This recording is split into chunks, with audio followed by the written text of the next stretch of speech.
بسم اللہ الرحمن الرحیم۔ معزز سامعین کرام، آج آپ کی خدمت میں ایک بہت ہی اہم معاملہ آپ کی خدمت میں پیش کرنا چاہتا ہوں کہ لوگ اس سے واقف تو ہیں لیکن اس کا مفہوم معنی کچھ اور مراد لیتے ہیں۔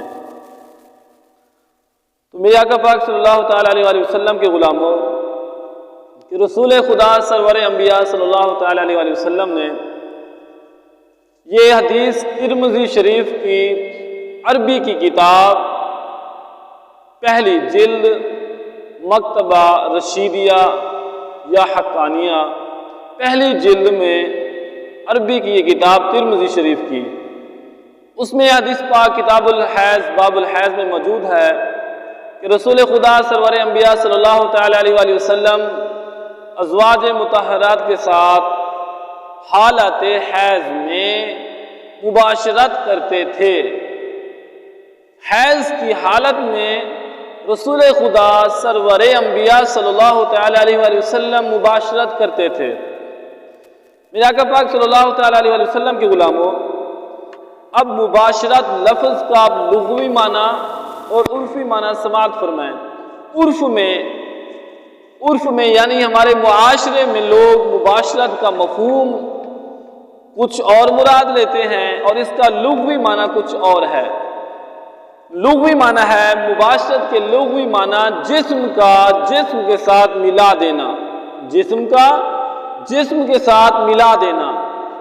اور یہ حدیث پاک بالکل اسی طرح ہے کہ رسول خدا صلی اللہ تعالیٰ علیہ وسلم حالات حیض میں امہات المؤمنین ازواج مطہرات کے ساتھ مباشرت فرماتے تھے۔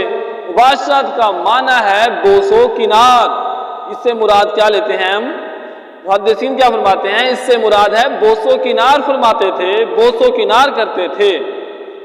اور جو ہمارے عرف میں لوگ کہتے ہیں مباشرت یعنی کہ ہم بستری کرنا، مباشرت کا نام جب بھی لیا جاتا ہے معاشرے میں عرفاً تو کہتے ہیں جی اس سے مراد ہم بستریاں نہیں، مباشرت سے مراد جو ہے وہ ہم بستری نہیں، یعنی کہ ہم مباشرت سے مراد یہ ہے حالت حیض میں بیوی کے ساتھ بوس و کنار کرنا، اور بوس و کنار کرنا یہ جائز ہے۔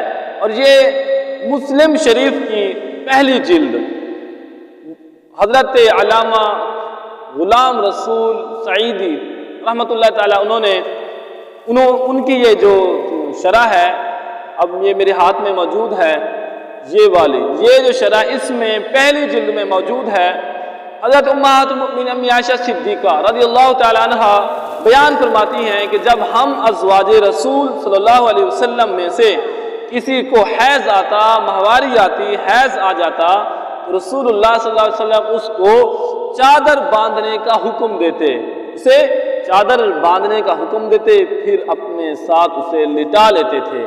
تو میرے آقا پاک صلی اللہ علیہ وسلم غلاموں، اب آپ کو امید کرتا ہوں کہ سمجھ آ گیا ہوگا حیض کی حالت میں ہم مباشرت کرنا کچھ اور ہے جو حدیث میں موجود ہے، اور جو ہمارے عرف میں معاشرے میں نام لیا جاتا ہے مباشرت کا وہ معنی کچھ اور ہے۔ اب حدیث کے مطابق مباشرت حیض کی حالت میں مباشرت کرنا جائز، یعنی کہ مباشرت سے مراد کیا ہے؟ بوس و کنار، وہ بھی کہاں سے؟ ناف سے لے کر گھٹنوں کے نیچے تک، اور اس کے اوپر جو ہے وہ بوس و کنار کرنا جائز ہے، اس کے نیچے سے فائدہ اٹھانا وہ ناجائز ہے۔